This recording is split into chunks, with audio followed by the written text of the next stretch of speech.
말씀 묵상하겠습니다. 함께 기도하겠습니다. 하나님, 우리의 삶에서 하나님의 언약이 신실히 이루어지고 있음을 보게 하시고 믿게 하여 주시옵소서.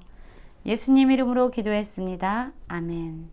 오늘의 말씀은 역대상 19장 1절부터 20장 8절까지의 말씀입니다. 말씀을 함께 살펴보시기 전에 개인적으로 말씀을 꼭 읽으시고 묵상하는 시간 가지시기 바랍니다. 오늘은 암몬과의 전쟁에서 승리하는 다윗의 이야기가 그려져 있습니다. 19장 1절입니다. 그 후에 암몬 자손의 왕 나하스가 죽고 그의 아들이 되시나의 왕이 되니 다윗이 이르되 한운의 아버지 나하스가 전에 내게 호의를 베풀었으니 이제 내가 그의 아들 한운에게 호의를 베풀리라 하고 사절단을 보내서 그의 아버지 죽음을 문상하게 하니라. 다윗의 신하들이 암몬 자손의 땅에 이르러 한운에게 나아가 문상하매 암몬 자손의 방백들이 한운에게 말하되 왕은 다윗이 조문사절을 보낸 것이 왕의 부친을 존경함인 줄로 여기시나이까? 그의 신하들이 왕에게 나온 것이 이 땅을 엿보고 정탐하여 전복시키고자 함이 아니니까 하는지라 라는 말씀으로 시작하고 있습니다. 사실 암몬 자손의 왕이었던 나하스는 다윗과 좋은 관계를 유지하고 있었습니다. 그러나 그가 죽고 그의 아들이 왕이 되지요. 그의 아들 한운을 위로하기 위해서 다윗은 조문객을 보내게 됩니다. 그런데 다윗의 이러한 선한 호의를 암몬 자손의 방백들이 의심하게 됩니다. 나하스의 죽음을 위로하기 위해서 또한 그를 존경하기 때문에 사절단을 보냈는데 오히려 그들은 암몬 땅을 엿보고 정탐하여 전복시키려는 그런 악한 의도가 다윗에게 있다라고 다윗의 마음을 악의적으로 해석하게 되죠. 결국 한운은 다윗의 선한 의도를 보지 아니하고 방백들의 이러한 말을 믿게 됩니다. 그래서 다윗이 보낸 신하들을 잡아서 수염을 깎고 그 의복을 볼기 중간까지 자르고 돌려보내게 되죠. 참으로 수치스럽고 모욕적인 처사가 아닐 수 없습니다. 자, 이 일이 이렇게 되자 암몬 자손들은 두려움에 쌓이게 되죠. 자신들이 행한 일을 다윗이 결코 용납하지 않을 것이라는 것을 그들은 알게 됩니다. 그래서 그들은 자신들이 행했던 그러한 무례함에 대해서 다윗에게 용서를 구하지 아니하고 오히려 은 1000달란트를 주어서 아람 사람들에게 병거와 마병의 삭스로 내면서 군대를 고용하게 되죠. 자, 이제 다윗 왕을 치기 위해서 암몬 자손과 아람 군대가 연합하게 됩니다. 그리고 이 이야기를 듣고 다윗은 요압과 용사들을 용사의 온 무리를 보내게 됩니다. 자, 이제 암몬 자손과 다윗의 용사들 그들 사이에 전쟁이 벌어지는 것입니다. 수적으로도 그렇고 무기적으로도 그렇고 군사력을 보기만 해도 이스라엘 백성들이 아람과 암몬의 연합군을 이긴다는 것은 참으로 힘들고 어려운 일처럼 보였습니다. 요압은 앞뒤 친 적진을 보고요. 이스라엘에서 뽑은 자 중에서 또 뽑아서 아람 사람을 대하여 진을 쳤습니다. 그리고 그의 아우 아비새는 암몬 자손에 대해서 진을 치게 했습니다. 그러면서 요압은 그의 아우에게 이렇게 말합니다. 아람 사람이 나보다 강하면 내가 나를 돕고 만일 암몬 자손이 너보다 강하면 내가 너를 도우리라. 너는 힘을 내라. 우리가 우리 백성과 우리 하나님의 성읍들을 위하여 힘을 내자. 여호와께서 선히 여기시는 대로 행하시기를 원하노라 하고 그렇습니다. 요압과 그의 아우 아비새는 서로 돕기를 요청하고 있고, 그리고 무엇보다 이 전쟁에서의 승리는 어떤 군사력이나 무기에 있지 아니하고 군사의 숫자에 있지 아니하고 여호와께 있다라는 것을 그들은 믿음으로 고백하게 됩니다. 여러분, 어떻게 이러한 고백이 요압으로부터 흘러나왔을까요? 이것은 아마도 다윗의 선한 영향력이 아니었을까 싶습니다. 하나님은 다윗에게 약속하셨지요. 내 모든 대적으로 내게 복종하게 하겠다라고 약속하셨고, 실상 다윗이 주변 국가들과 전쟁할 때마다 그가 어디로 가든지 하나님은 그 전쟁에서 다윗을 이기게 하셨습니다.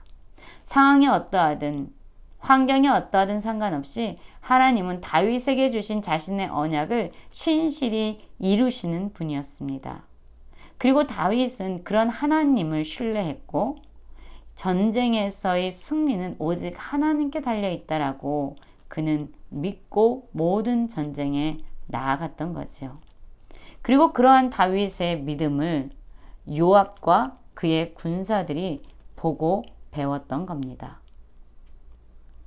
요압 역시 모든 전쟁의 승리는 하나님께 달려있다라고 믿으면서 이 전쟁을 치르고 있습니다.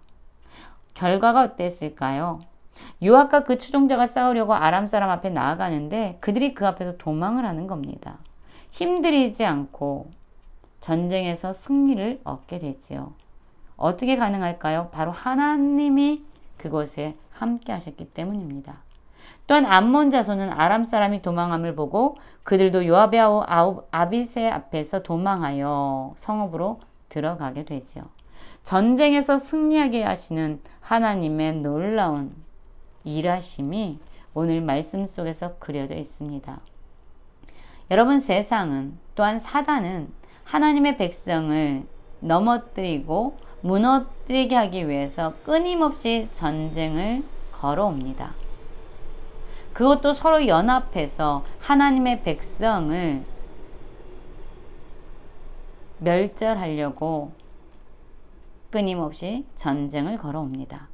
그러나 두려워하지 마십시오. 우리에게는 여호와 하나님이 계십니다.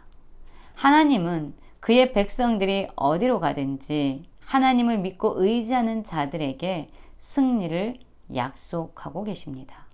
모든 전쟁은 하나님께 있는 것이지요.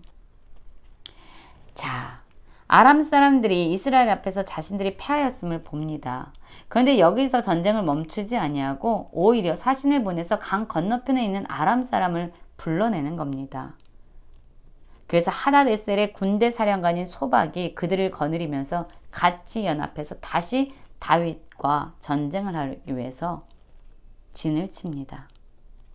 자, 싸움을 하게 되지요. 어떤 결과가 일어났을까요? 아람 사람이 이스라엘 앞에서 도망하는 그러한 처참한 결과를 맞이하게 됩니다. 다윗은 아람 병거 7,000대의 군사와 보병 4만 명을 죽이고 그 군대 지휘관 소박을 죽이게 됩니다. 자, 일이 이렇게 되자 하닷에셀의 부하들이 자기가 이스라엘 앞에서 패하였음을 보게 되고 이제 더 이상 암몬 자손을 도와서 다윗과 싸움하겠다라는 그 의지를 멈추고 오히려 다윗과 더불어 화친을 청하게 되고 그들을 섬기게 되지요. 다윗이 어디로 가든지 다윗이 어떤 나라와 싸우든지 하나님은 그에게 약속하신 대로 모든 대적으로 하여금 다윗에게 복종하게 하시는 그 언약을 신실하게 성취해 가십니다. 그리고 다윗의 신하들이 이제 군대를 거느리고 암몬 자손의 땅을 격파하고 랍바를 에워싸고 그 성을 함락시키게 되지요. 그리고 다윗은 그 성에서 무수한 물건을 전리품으로 취해 오게 됩니다. 자, 20장 4절부터는 블레셋과의 전쟁에 대해서 그려지고 있습니다. 이후에 블레셋 사람들과 게셀에서 전쟁할 때에 후사 사람 십부게가 키가 큰 자의 아들 중 10배를 쳐 죽임에 그들이 항복하였더라. 다시 블레셋 사람들과 전쟁할 때에 야일의 아들 엘하난이 가드 사람 골리앗의 아우 라흐미를 죽였는데 이 사람의 창자루는 배틀채 같았더라. 또 가드에서 전쟁할 때에 그곳에 키 큰 자 하나는 손과 발의 가락이 6씩 모두 24이 있는데 그도 키가 큰 자의 소생이라. 그가 이스라엘을 능욕함으로 다윗의 형 시므아의 아들 요나단이 그를 죽이니라. 가드의 키 큰 자의 소생이라도 다윗의 손과 그 신하의 손에서 죽었더라. 여러분, 블레셋과의 전쟁이 나옵니다. 한 번으로 그치는 것이 아니라 한 번, 두 번, 세 번 연속적으로 전쟁이 치러지게 됩니다. 블레셋의 군사들은 어떠합니까? 모두가 다 키가 큰 자들이었다라고 이야기합니다. 그러나 키가 크고 힘이 세고 능력이 좋고 아무리 좋은 무기를 가졌다 할지라도 다윗과 그의 군사들은 블레셋과의 전쟁에서 완전한 승리를 거두게 됩니다. 바로 그들과 함께 하시는 하나님, 자신의 언약을 신실히 이루시는 하나님이 함께 하셨기 때문입니다. 오늘도 하나님께서는 우리를 향한 자신의 언약을 신실히 이루어 가고 계십니다. 여러분, 우리가 삶의 전쟁에서, 영적인 전쟁에서 이 전쟁의 승패가 하나님께 달렸음을 믿고 하나님 편에서 전쟁으로 나아가는 그러한 믿음을 갖기 원합니다.